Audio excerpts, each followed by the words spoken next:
il y a ma reine. Vamos la piscina là-bas.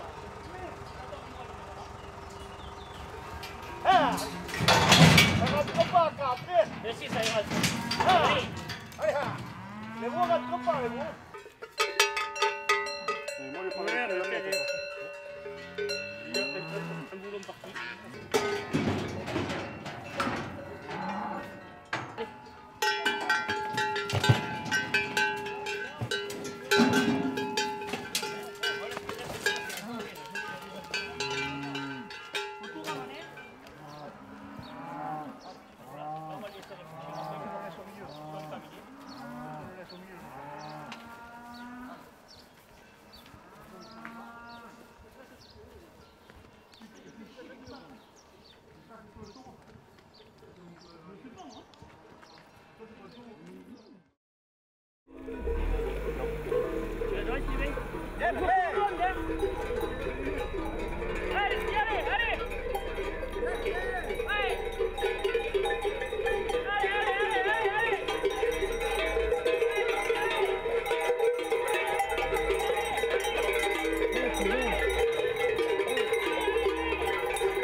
Allez haut, allez haut. Allez,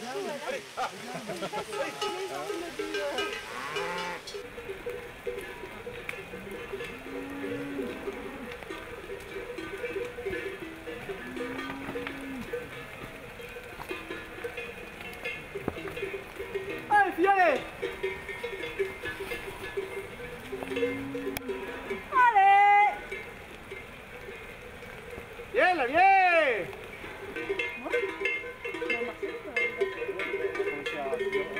On est parti de Fougax et Barry-Neuf dans l'Ariège. Voilà, 6h30 du matin. Sous un grand soleil. Et à 6h40, la pluie. Et voilà. Et on arrive, et on monte, et on monte. Et là on va où? On va s'arrêter au refuge de Pradmao pour casser la croûte, boire un coup, bien que la pluie tombe. Et se reposer 2 ou 3 heures. Et après on repart. Et on finit d'arriver dans la vallée de l'Ordat, dans un petit refuge où on laisse se reposer 3 jours les vaches. Parce qu'il y a des veaux qui sont assez petits. Et comme on fait 24 km aujourd'hui dans la montagne et que c'est assez difficile. Voilà. Voilà le périple de la journée. Le troupeau il fait combien de kilomètres depuis la ferme jusqu'à l'arrivée des estives? Il fait environ 84-85 km. Voilà. On fait ça sur 1, 2, 3, 4, 5 jours. Voilà. 5 jours et 5 jours de repos. Il n'y a que les 2 derniers jours qu'on fait pas de repos entre parce que c'est assez rapproché et dans la vallée il n'y a pas trop de pacage qu'on nous prête pour reposer les vaches. Parce que c'est au bon vouloir aussi de l'éleveur de bien vouloir nous laisser packager 160 vaches à l'endroit pendant 2 jours ou 3 jours. Ça mange quand même. Et voilà. Et au retour en octobre par contre on ne s'arrête pas. Comme les veaux ils ont un certain âge, les plus petits ils ont 8 mois donc ils peuvent marcher.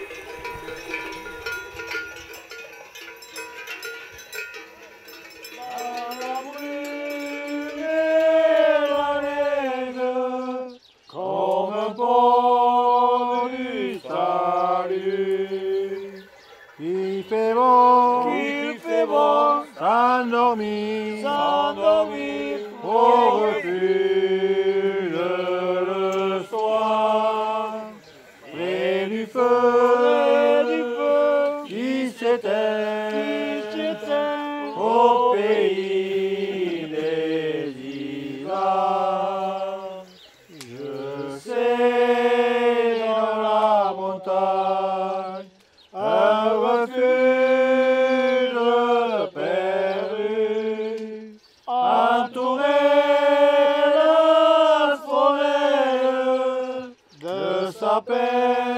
les chevelus,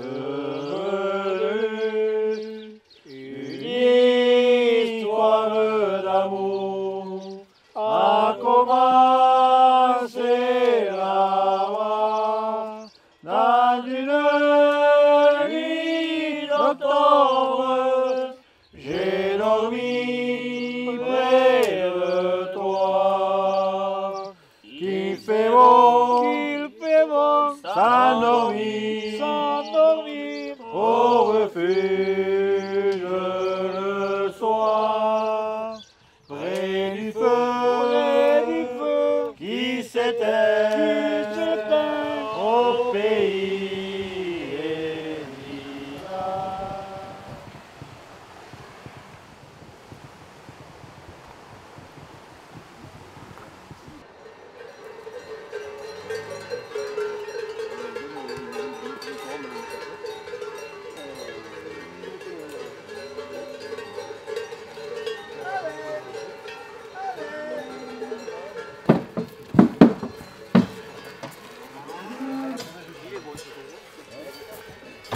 À table.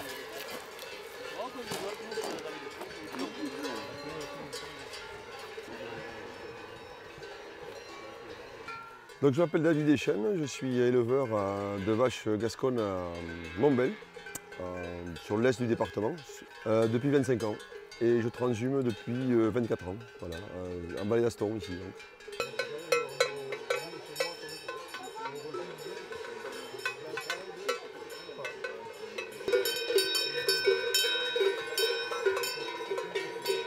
Faire la transhumance, en tout cas mettre nos bêtes en estive, c'est un super avantage pour nous parce que ça nous offre une ressource fourragère qui est très bonne en haute altitude, les vaches elles se régalent. Et ça nous permet à nous de nous libérer du temps pour faire le foin, pour faire les stocks pour l'hiver. Et de l'autre côté, moi ce qui me plaît, c'est quelque part perpétuer une tradition qui remonte à des millénaires, hein, puisque depuis le néolithique, il y a des gens qui vont garder des vaches en montagne. Donc nous, on ne les y garde pas, on les amène et on les confie à un vacher et une vachère qui nous les gardent pendant 4 mois. Mais donc ouais, c'est avant tout un plaisir quand même. Hein. C'est vrai que là, on est une bande de copains, on part de Montbel, il y a même des jeunes avec nous. Et voilà, on part pour 5 ou 6 jours de marche, avec des étapes chez des amis aussi, où les vaches et nous-mêmes nous promenons et nous restaurons et on profite de ces magnifiques paysages qui ne seraient pas ce qu'ils sont si on n'était pas là aussi. Quoi. Il ne faut jamais oublier ça.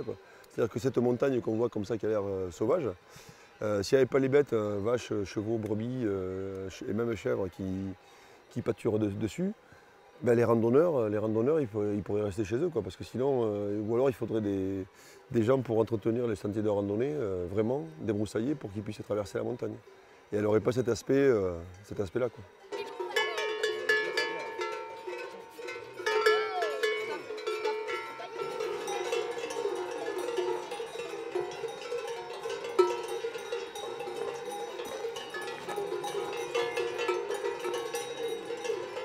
La transhumance à pied, avant, se pratiquait beaucoup et c'est pas mal perdu. Mais j'aime souvent rappeler qu'en fait, nous, ce qu'on fait là, depuis 10 ans, on n'a aucun mérite. Hein. En fait, on ne fait que reproduire ce qui s'est fait pendant des années. Alors c'est vrai que maintenant, la facilité des camions fait que ben voilà, beaucoup de gens le font en camion. On vit dans une époque où tout le monde est pressé, il faut aller vite. Nous, on fait le choix de prendre le temps au printemps et à l'automne. Et au printemps, ce qu'on fait, c'est qu'on laisse les vaches se reposer 2 jours à Fougax, 3 jours à Axiat. Ce qui nous permet en général, quand le temps le permet, ce n'est pas toujours le cas, de faire du foin en même temps. C'est-à-dire qu'on fauche des prés avant de partir. Quand on revient, ils sont prêts à être fanés, endainés et pressés. Voilà, on n'est pas non plus complètement en vacances. Quoi. On fait ce qu'il y a à faire aussi. Quoi.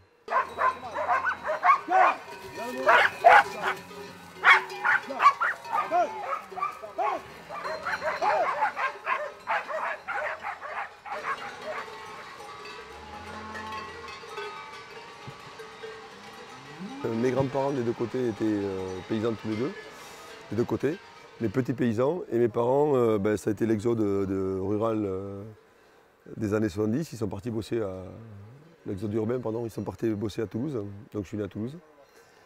Et j'ai pu reprendre la petite ferme de mon grand-père et une partie, j'ai trouvé une location à de la famille aussi à Montbel. Donc, ça m'a permis de m'installer. Sinon, c'est vrai que c'est un peu le challenge du truc. C'est super dur de trouver du foncier. Et sans foncier, c'est quand même très difficile d'être paysan, d'être éleveur. Donc j'ai eu cette chance. C'est pas, voilà, c'est pas facile, c'est possible. Voilà.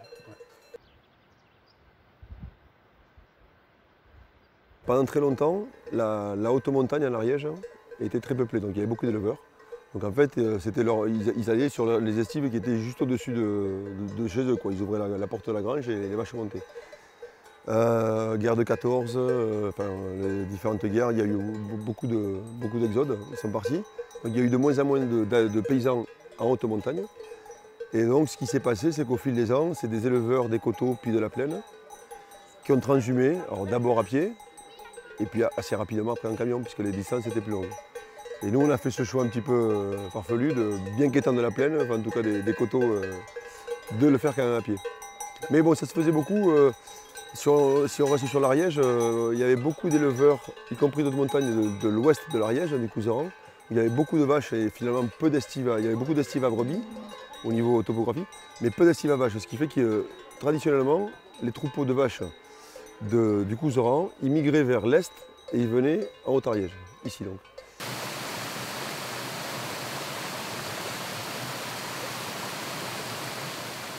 En fait, déjà à l'époque, en estive, pendant l'été, la plupart du temps, c'était les bêtes, elles étaient confiées à un pâtre. Alors à l'époque, il n'était sûrement pas salarié, on le payait avec un fromage, un jambon, et on montait le ravitailler. C'était souvent des cadets de famille, c'était souvent le dernier petit frère qui n'avait pas sa place dans la ferme, on l'envoyait en estive. Aujourd'hui, ça s'est beaucoup plus professionnalisé. Il y a une formation qui existe pour les bergers, les vachers. Il y a une convention collective, ils sont rémunérés dans certaines conditions. Il y a des endroits des congés. Enfin, il y a des règles. C'est des salariés saisonniers, mais il y a quand même des règles à respecter, heureusement pour eux, quoi. Cette année 2024, au niveau transhumance, ce qui m'a vraiment émerveillé et plu, c'est on a eu 2 journées. Une journée avec des jeunes du lycée Jacquard à Lavelanet qui nous a accompagnés pendant une journée avec un projet de photographie et c'était très sympa. Et l'autre journée, ça a été une journée au niveau météorologique, on va dire de merde, on peut le dire, sous la pluie. C'était dimanche dernier avec des jeunes mineurs isolés où on a vécu des moments très forts, voilà, d'échange. Donc c'est ça aussi la transhumance. C'est ça aussi, voilà. La rencontre, quoi. La rencontre, la passion et la rencontre avec des gens. Voilà.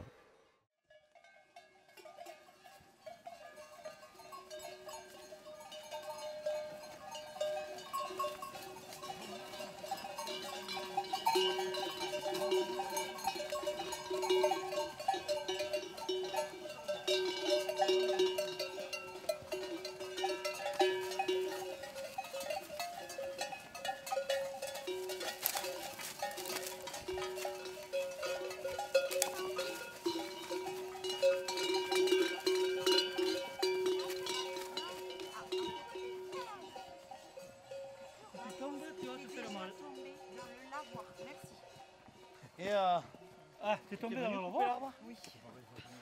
Ah, on l'a Il a dit ça. les chaussettes et les pieds mouillés. Donc... On l'a dit ça, il y en a un qui va tomber dans l'eau.